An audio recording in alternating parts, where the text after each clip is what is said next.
직장인들이 가장 원하는 게 뭐예요? 성장입니다. 내가 어떻게 하면 성장할 수 있는가? 어떻게 하면 내가 더 발전될 수 있는가가 화두인데 그 화두에 대해서 사실 답이 없어요. 근데 그런 것들을 피터 드러커가 굉장히 많은 얘기들을 했습니다.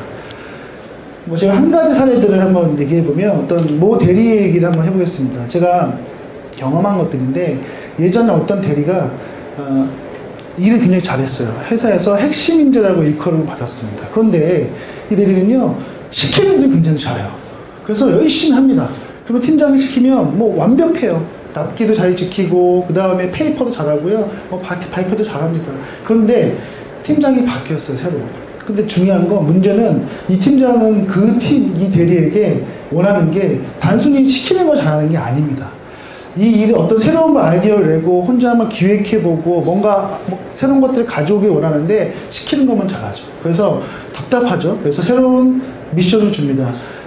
밑에 사원급에 있는 직원을 붙여서 그러면 네가 한번 태스크포스 우리가 그 팀을 만들어서 일을 한번 해봐. 너가 열심히 해보고 그 일에 대해서 한번 네가 어떤 의미를 가질까 생각해봐 라고 얘기했습니다. 근데 처음에 너무 힘들었죠, 이 대리는. 왜냐하면 지금까지 시키는 일만 했으니까. 그런데 일을 하면서 느낍니다.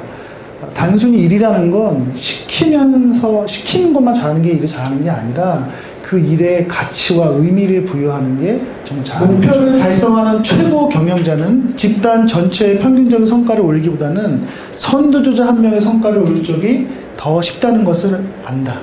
그렇게 하기 위해서는 그 사람이 가진 하나의 강점에 초점을 맞추고 약점이 그 하나의 강점을 충분히 발휘하는데 방해가 되지 않는 한 무시해야 된다고 얘기했습니다.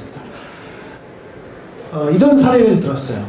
그 예전에 미국에 링컨 대통령이 있을 때요. 사실은 그때 남북전쟁이 있었죠.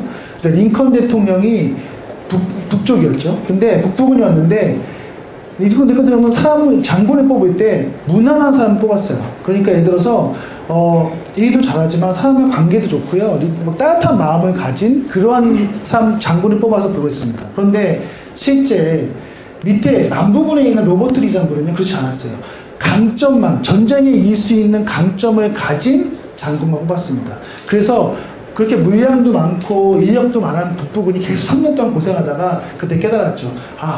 정말 전쟁을 잘하는 장군을 뽑아야겠구나. 성격이 모나더라도. 그 다음에 다시 역전하기 시작합니다. 중요한 건 뭐냐면 강점을 살려서 성과를 내야 된다는 거죠. 가끔 그런 분들이 계세요. 리더십을 평가할 때 여러 가지 요소를 봅니다. 지금은 많이 봅니다. 그러나 이 리더가 정말 성과를 낼 수 있는 게 어떤 것이 있다면 그걸 밀어줘야 된다는 거죠. 그걸 강조해야 되는 게 리더십의 가장 중요한 포인트입니다. 실제 회사에서 요즘에는 대기업들 같은 경우에 핵심 인재나 임원이 되면 꼭 강의를 해야 됩니다. 밑에 있는 직원 후배들에게 자기가 가진 노하우를 알려주고 그들이 가지고 있는 스킬들을 알려주는 거죠. 그렇게 하지 못하면 그 사람의 능력에 챌린지를 받아요.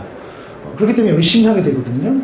그래서 강의를 하는 거, 그게 성장의 키포인트입니다. 피터 드러커는 이런 얘기를 했어요. 남을 가르치는 것만큼 자신에게 공부가 되는 것은 없다. 다른 사람의 성장에 도움을 주면 그만큼 자신도 성장한다고 얘기했습니다. 어떠세요? 내가 아이한테 뭔가 하나 가르쳐주는 것도 사실 쉬운 일이 아니에요. 뭐 산수, 수학, 뭐 영어 가르쳐주는 것도, 그리고요 우리 직원들에게 내가 후배에게 전수해주는 것도 쉬운 얘기가 아닙니다. 그런데 그걸 하다 보면 내 스스로 성장하는 걸 느껴요. 어떠세요? 한번 내가 누군가를 가르쳐보신 분이 있으시면 그게 얼마나 어려운 걸 압니다. 그래서 진정으로 성장을 한다는 것은 이렇게 누굴 가르치고 누구에게 내가 갖고 있는 노하우를 알려주는 거죠.